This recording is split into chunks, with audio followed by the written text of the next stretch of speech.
Hi, everyone. My name is Jillian Parker, and we're here today to discuss Lewy body dementia, which has made its way into the news not once, but twice just last week. It's the second most common form of dementia that not many people seem to know about. And it was first highlighted with the release of Robin Williams' documentary, Robin's Wish, last Monday. It goes through the final years when Williams was living with Lewy body dementia.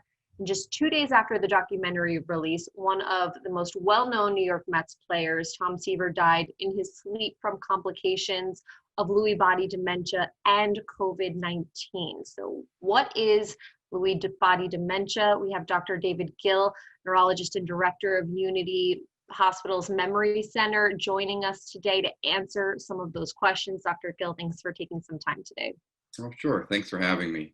And it's an important topic for us to discuss, and one that doesn't get enough attention. Lewy body dementia is much more common than people think, and really is one of several types of a Lewy body disorder. Lewy refers to a doctor who described the brain changes, Dr. Lewy, many years ago, but it shares the same brain changes with Parkinson's disease and a similar disorder called multiple system atrophy. And so when you add those together, there are a lot of people out there with Lewy body disorders, including people with Lewy body dementia, that share similar symptoms. And so if you think about Alzheimer's disease being over here with mainly memory problems, they move fairly well, they don't have problems with getting around. And then you have people on the other side over here with Parkinson's disease, their memories are quite good, especially early on, but they have marked inability to move due to slowness of movement. Dementia with Lewy bodies really is in the middle. They have both. They have both the memory problems of Alzheimer's disease and the movement problems of Parkinson's disease. And so they have some very unique challenges because it affects more than just memory. It also involves movement. In addition to those key features of memory problems and slowness of movement and tremor, there often are other associated features such as hallucinations, acting out dreams at night, and changes in mood and anxiety that can be quite debilitating. So it can be quite difficult for family members to care for patients with Lewy body dementia. Now, I was reading that it can commonly be misdiagnosed at times. Is it because it falls, in the category of Alzheimer's and Parkinson's with some of those symptoms? And is there any clear way to separate Lewy body from the others? Sometimes yes, and sometimes no. And that's why it can be so difficult. And I'm going to point out one reason why it's so critical to be accurate if we can. So for the person who's in the middle, they have the movement problems of Parkinson's disease and they have the memory problems of Alzheimer's disease. If they have all the cardinal features, all the key aspects on the clinical exam that look like dementia with Lewy bodies, we don't need any fancy tests. We can be about 80% sure just based on those features alone. But there are a significant amount of people that don't show much of the movement problems. They mostly have memory problems and they look identical to somebody with Alzheimer's disease. And they often get misdiagnosed with Alzheimer's disease. And that becomes a problem when we try to treat the complications that occur, including hallucinations and agitation. Because some of the medicines that we use for hallucinations make dementia with Lewy bodies and Parkinson's disease dramatically worse. And if we don't know that somebody has dementia with Lewy bodies, even one dose of these medications can be deadly. It can cause dramatic stiffening and rigidity. They can't move and cause a dramatic confusional state that people may not recover from. And so it's critical to be as accurate as we can. And we do need better tests for those patients who don't have all the key features on examination. That was my next question, was whether or not there have been any studies, in the last few years underway to help improve ways of diagnosing it for better accuracy. There have been, but none have come all the way to the end of production. So we talked before about the blood tests for Alzheimer's disease that look so incredibly promising.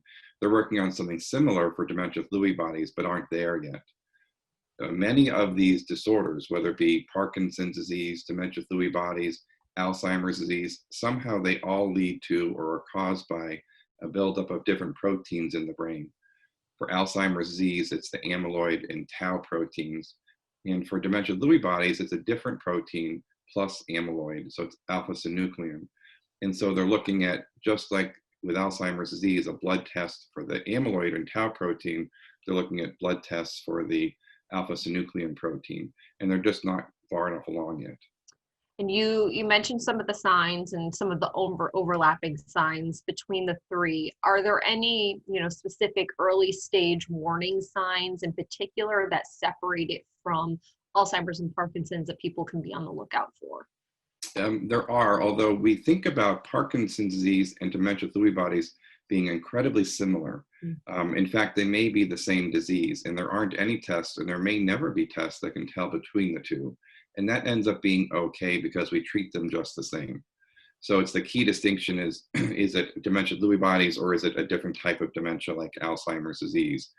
And what's most interesting about these disorders is that the proteins that build up and somehow lead to these disorders start building up in the brain 20 or 30 years before the symptoms start.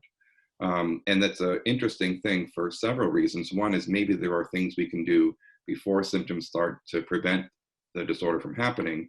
But the other is, for some of these disorders, there are subtle symptoms that occur well before the diagnosis. And dementia with Lewy bodies is classic for this, because those proteins that build up and somehow lead to this Lewy body dementia actually start in the intestine. So the nerve cells and nerve endings in the intestine get affected first, and people often have years of constipation before the diagnosis of dementia with Lewy bodies.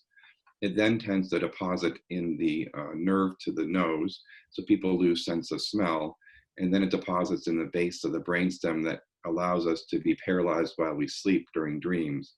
And so that means that people often act out their dreams in their sleep for years before a diagnosis of dementia with Lewy bodies. So I often get a referral from a sleep center with somebody who acts out their dreams at night, and they ask them, how's their sense of smell? And they say, poor. And I'd say, do you have constipation? They say, I've had horrible constipation for years. Then I'm very worried about that person. I can be pretty sure they're on their way to developing dementia with Lewy bodies or Parkinson's disease. But right now, there isn't anything I can do to stop it. And I think that's a big challenge too. What can we do, not just to treat the Lewy body dementia, but how do we prevent it from happening? And, I think it's interesting that, a few folks have said that, a lot of people seem to be unaware of it. And we heard about it twice just last week. Why do you think it is that it is less well known?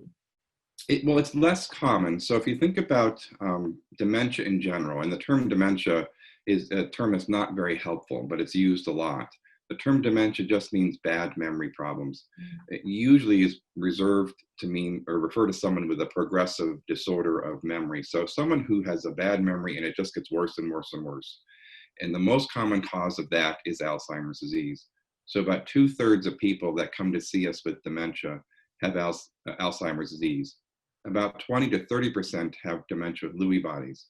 And so it's less common. So that's part of it. The other is, for some people with dementia with Lewy bodies, they look identical when they first come to us. They look identical to Alzheimer's disease. And so it doesn't seem like there's a difference. But as I mentioned, it is critical to find that difference. And so I think a big part of it is just not as common. The other reason I think for some time it's been less recognized is there's been less reason for us to try to make a difference in a diagnosis. We didn't have treatments for any of these things. We didn't have diagnostic tests that can tell them apart. And we didn't realize how important it was to make a correct diagnosis, which now we do. And, there has been a lot of conversation in terms of COVID and pre-existing health conditions. With Tom Seaver's case, his wife had announced that the effects of COVID, along with the Lewy body dementia, was what led to his death. What do we know right now about the effects that COVID can have on someone who has this form of dementia? So our experience at the Memory Center is that almost everyone we see with any type of memory disorder, it's been made worse by the pandemic. Just the social isolation, the lack of interaction that's so key and critical to maintaining our memories, whether you have memory problems or not, has made almost everyone we see worse. Has made their memories worse, has made them more confused, has made their mood worse, and it's made it harder for the caregivers to provide care because so much of the support has been unable to be accessed in our community because there's the day programs can't run. People have been unable to come into the house to provide extra help. And those types of things can be quite devastating. In addition, if somebody actually has COVID itself, COVID may affect the brain directly. There's still some debate about that, but clearly can lead to other complications, including stroke. And so there are some direct ways it may actually injure the brain on top of all these awful other things. And then lastly, anybody with any type of dementia, when they get medically ill, they often get much more confused, whether it be a bladder infection or a cold, or in this case, a serious infection like COVID. Just being ill can make them much more confused. Do you have any tips, words of advice for folks that are either dealing with the isolation or for someone in their family that might have both COVID and dementia, as far as things that they can do? I guess with the isolation in particular, things to help prevent people from feeling that type of loneliness. I do actually. So we're very lucky in the Rochester area to have a community that works really well together when it comes to dementia care. So we and the University of Rochester work very closely with the Alzheimer's Association and Lifespan, and both of those organizations have been wonderful in quickly moving to online supports. And so there are a number of online supports for people with dementia in general. In particular, we at the Memory Center run a caregiver support training program for people with dementia Lewy bodies and their caregivers specifically several times a year because this is such a key need for the community. And we do that in collaboration with the Alzheimer's Association. And in terms of back to Lewy body dementia for a second, how it is treated and cared for at Rochester Regional Health and what resources are available? Well, we have a very robust program to provide clinical care and clinical support for people with all types of dementia. One thing in particular about a memory center like ours is we can care for people not just with the most common types of dementia, such as Alzheimer's disease, but the less common types, such as dementia with Lewy bodies. And we have a comprehensive approach, not just to diagnosis, with multiple different providers, including neuropsychologists and social workers, but to provide the support that they need after the diagnosis is made. In addition, there's a growing program within physical therapy to provide ongoing activity support for people with Parkinson's disease and things like dementia with Lewy bodies that we work with closely here at Rochester Regional Health. And so there are many aspects of care and support that we can provide for people who come to our program. Is there anything else before I let you go that you wanted to touch on? No, I think I covered most of what I wanted to talk about. I guess I should make one point, though, before we wrap up. Constipation and poor sense of smell is very common as we age. So I don't want people out there listening who are telling themselves, oh my goodness, I have constipation and my sense of smell has gotten worse in my 70s. I must have the beginning of dementia with Lewy bodies. Those are very common symptoms, and by themselves, we shouldn't overly worry about them. Okay, it's a good tip to leave us on, actually, good part to mention. Dr. Gill, thank you very much for talking to us about Lewy body dementia today. Sure, thank you for your time. I appreciate it.